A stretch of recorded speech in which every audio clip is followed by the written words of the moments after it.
this is the guy that's going to pardon himself and his own family, right. and he didn't. Won't do it. And we were told, That's right. Biden said, no man is above the law, and he pardoned his entire family. Do you know what happened to the Democratic credibility to me? Right here. It got hurt. Not hurt. Completely. This is not hurt. This is the first time in history. It's shattered. Yes. In this video, Patrick Bet-David sits down with strategist Ian Bremmer on the PBD Podcast. Patrick Bet-David is trying to get Ian Bremmer to acknowledge that Democrats screwed up the country and Donald Trump is doing his best to fix it. With that, let's watch Patrick Bet-David force Ian Bremmer to admit Donald Trump is saving the country. If I was to ask you in 2026, Mr. Prediction, Yeah. who is more likely to pardon his entire family? Oh, yeah. At that point, you would have said Trump or Trump. Biden? No, who Trump. would you have said? I would have said Trump. But who did? It was Biden. So think about what you just said. I Yeah. asked you the last 18 months, they destroyed this guy's life. Yeah. And I said, do you think he's going to do the same? You said, we'll see. But when I ask you who you think is going to pardon his own family, he never pardoned his own family. And this guy pardons his own family. Yeah, it's interesting. It's never happened before to see something like this. Yeah. Any pardons Fauci, any pardons Milley, any pardon. I thought that was a huge mistake. Again, absolutely. But that's the part with that is as a something gives me. I'm not going to ask you who you voted for, but I have a feeling you didn't vote for Trump. Yeah, I'm public. I didn't vote for Trump. So let's you didn't vote for Trump, right? Yeah. But the question becomes, this is why I think the Democratic Party took the biggest black eye ever, because we were told this is the guy that's going to pardon himself and his own family, and he didn't. Won't do it. And we were told, That's right. Biden said, no man is above the law, and he pardoned his entire family. Do you know what happened to the Democratic credibility to me? Right here. It got hurt. Not hurt. Completely. This is not hurt. This is the first time in history. It's shattered. Yes. It's shattered, and it hurt a lot of the experts who were saying there, well, here's what's going to happen. 51 secret intelligence signed off that there's nothing in the laptop and Russian collusion, Schiff and all this. Credibility was shot. I agree. I think that, again, I think the country is incredibly divided, and I think that what you are talking about is something that is very widely felt by pretty much everyone that would consider voting for Trump. And I think everyone on the Democratic side would say they do it. This was necessary because look how bad Trump was going to be. That's what they'll say.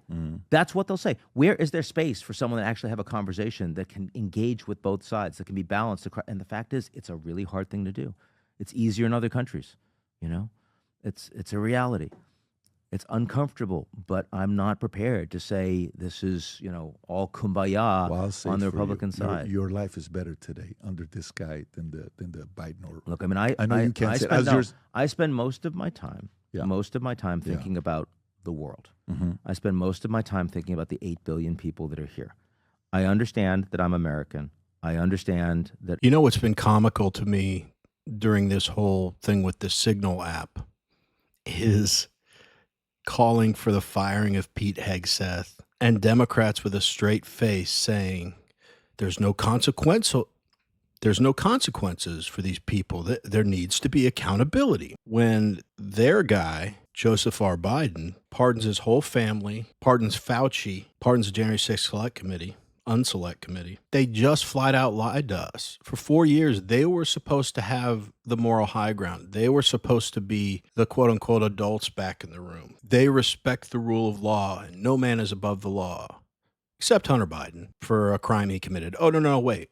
It's over 11 years for crimes he committed and ones that they don't even know he committed. And you want to talk about consequences. This will bother me till the end of time.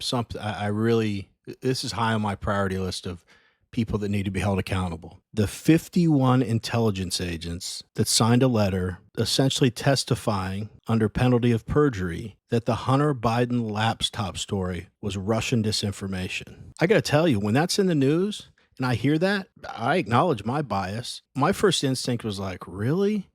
But it wasn't like, that didn't happen. I mean, 51 intelligence agents?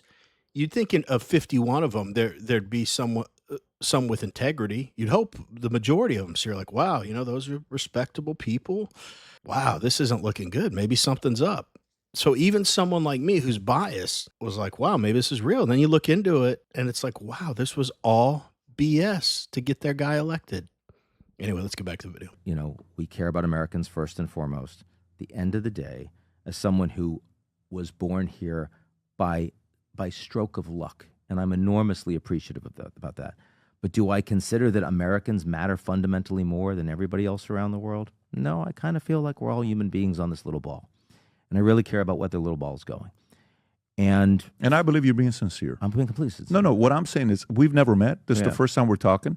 I believe you're being sincere. And I worry more about the future of all of us on the little ball with Trump. I do. I really do. And I'm on the complete opposite side of my level of optimism to people around the world. We ran election night, okay? Election night, we ran the #1 live stream worldwide on YouTube. That doesn't mean anything to you. I don't give the numbers on what it is. That's but pretty cool. That means something DC. to me. No, what I'm saying to you is numbers-wise. Like, what does that really mean?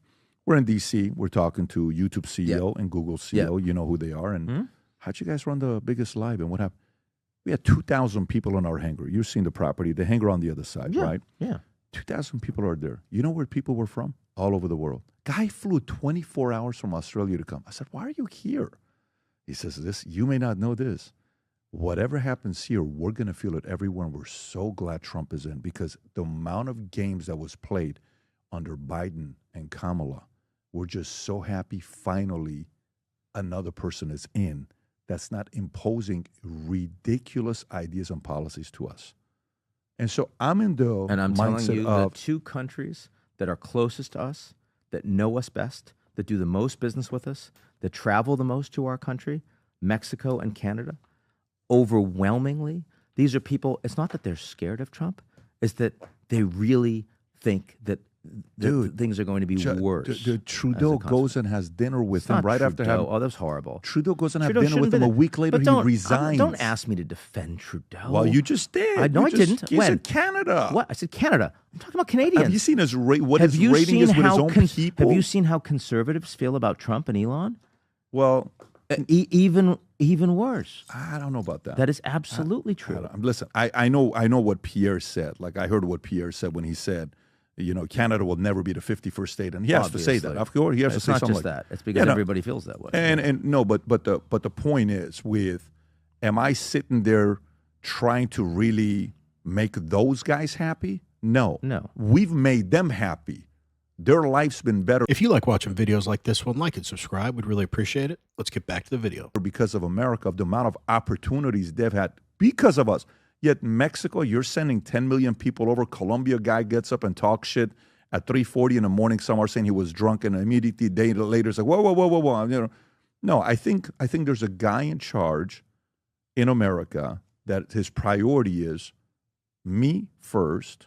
And as a guy that lived in Iran for 11 years almost, 2 years Germany, and I've been here my entire life since then, I'm glad that this guy is for me over anybody else that he's willing to give money to. Then us taking care of ourselves. Where I will tell first. you and where we agree strongly is I really want him to succeed. I love that. I do not want him I love to that.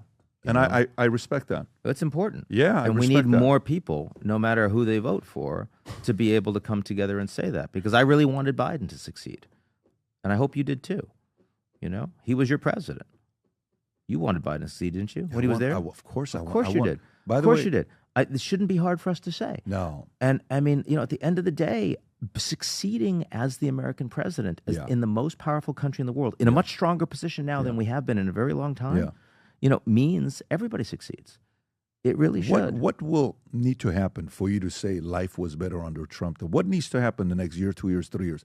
I'm going to invite you back. We're going to go to dinner. I'll tell you. What needs to happen for it? When Joe Biden won the election in 2020, I have some family members that are off the deep end left wing, right? Let me back up real quick. When Donald Trump won the election last November, the majority of my family voted for Kamala Harris. You see how influential I am on them, right? I'm clearly not very good at this, but they all know I vote for Trump. And I am a guy who jokes around a lot, makes fun of things, picks on people, that I love, playfully, probably take it too far sometimes, but overall, that they know my personality. I joke around a lot, and I like to give people grief, and I could take it, and all that stuff. But when Donald Trump won, I just had a huge smile on my face ear to ear. I looked at the internet and I saw people of every race with the biggest smiles on their face. And it made me feel something really exciting, and just, I felt true joy from the people that understand and just got it, that we voted in the right guy for the job. I did not text, call, even if I interacted with any of my family members, never once did I say, "Oh, how's that going for you voting for Kamala?"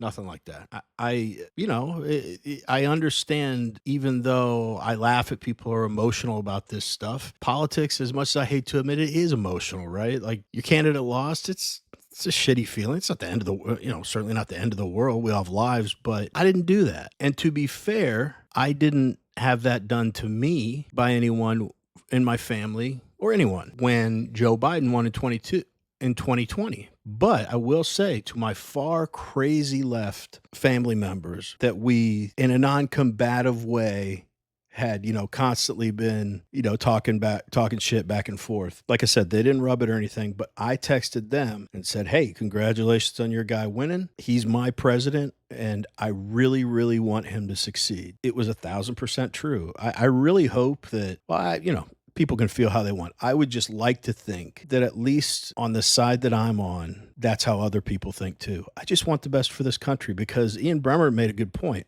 If things are going here, it doesn't matter what other countries think about us, because it's going well for everybody if the United States is doing well. But when it comes to politics, as much shit as I talk on here, I'm not a sore winner and I'm not a sore loser. And I'm always rooting for our leaders to do a good job for the American people. Now, what did my instinct tell me? Well, everything I already knew. I thought Joe Biden was going to be a disaster as a president, and unfortunately he was. I'd like to think, again, I know I'm biased, so maybe subconsciously I would have found a way to not acknowledge it, but I would like to think if Joe Biden started really making some positive change in this country, that I would have said, "Hey, you know what? That was good," but I can't think of many things he did I agree with. Anyway, let's wrap up the video. Great Ian Bremmer. Yeah. To say, "My life changed positively under Trump." What needs to happen?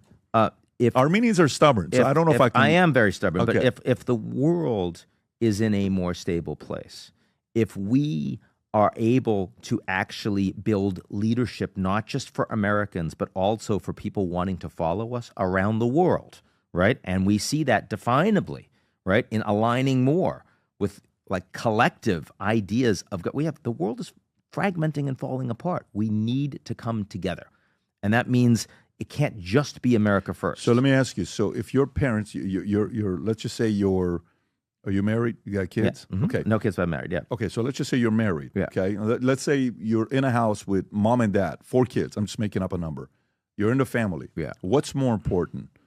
Would you rather have your family, marriage, family life, everything be good there, or bring it down 2 notch, but make sure everybody else's marriage is also better around the community? I mean, you got the way. That's a very good question.